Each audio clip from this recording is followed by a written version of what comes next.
ఏమండి, ఆ బైక్ చూడటం పూర్తయితే ఒకసారి ఇలా రండి. మీ ఫోన్లో ఒక మెసేజ్ చూశాను, దాని గురించి మీతో కొంచెం మాట్లాడాలి అని సెల్ ఫోన్ చెక్ చేస్తూ పిలిచింది సుబ్బాయమ్మ. ఆ మాట విని వారమైంది. ఇప్పటికీ బైక్ తుడుస్తూనే ఉన్నాడు కొండలరావు. సులోచన పెళ్లి చూపులు. మగ పెళ్లివారు చూసి వెళ్ళాక తల్లి, అబ్బాయికి నువ్వు నచ్చావట, మరి నీకు అబ్బాయి నచ్చినట్లేనా?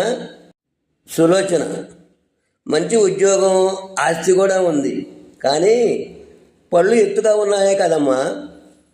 మామూలుగా ఉన్నప్పుడు పర్వాలేదు, కానీ నవ్వితే ఇకారంగా ఉన్నాడు. తల్లి, నీ పిచ్చిగాని పెళ్ళయ్యాక ఇంక నవ్వెక్కడిదే, ఒప్పుకో. ఆఫీసు నుంచి వచ్చిన భర్త భార్యను పిలిచి ఇలా అన్నాడు. భర్త, రాజీ, కొంచెం టీ పెడతావా?